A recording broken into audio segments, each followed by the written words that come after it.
Seigarren atal honetan, ikasleak elkarlanean atalean, alegia, bost proposamen desberdin egiten dira, bai?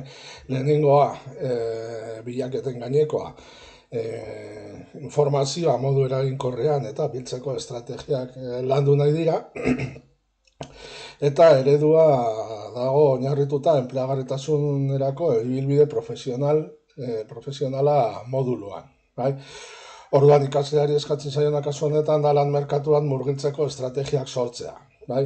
Esaterako, hitzgakoak, bilaketa aurreratuak, iturrien fidagarritasuna, bai? Hori irakasleak aldez aurretik landuko luke ikasleekin, eta gero ikasleek beraiek bilaketak egin beharko lituzkete. Bai? Bilaketa motorean hitzak erabilita eta webgune espezializatuetan. Bai? Kontuan izan da, hitzgakoak, bilaketa aurreratuak eta iturrien fidagarritasuna.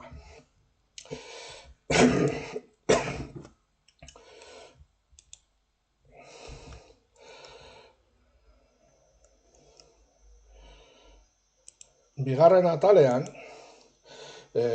jokabide multzoa sortu behar dute ikasleek, bai? Baliabide digitalak sortzeko. Bai? Kasu honetan eskatzen zaiena da elkarbizitza arautegia, infografia baten, eta ardatzak izan beharko lirateke gatazka konpontzea, taldea kohesionatzea eta gero koordinazio tresna eraginkorrak sortzea. Bai?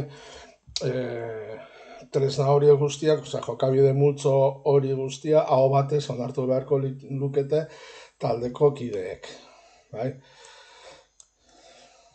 Hirugarren atalean, lan merkatuari buruzko informazioa bilatzeko gaia ardatz hartuta, dalen bezala, enpleagarritasunerako ibilbide pertsonala moduluaren baitan kokatzen da, eta eduki digital anitzak sortzea eskatzen zaie. Bai? Iturri anitzak lortu behar dituzte, informazio bilketa honetan, esaterako YouTube, sare sozialak, infografiak eta webgune espezializatuak. Bai? Kasu honetan ikasleek osatu beharko lukete multimedia txosten bat, bideo bat eta portfolio digital bat. Bai?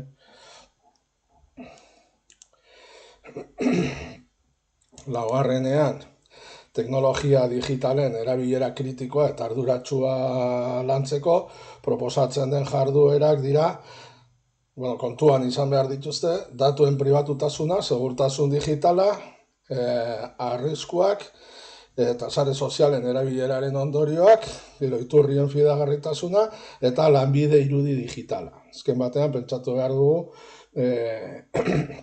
enpleagarritasunerako ibilbide pertsonala diseinatzeko orduan, ikasleak berak ematen duen irudi digital hori oso importantea dela. Bai? Eta helburu hauek guztiak lortzen dira portfolio digitala sortuta. Portfolio digital hori proposatzen da Google Slidesen egitea. Bukatzeko,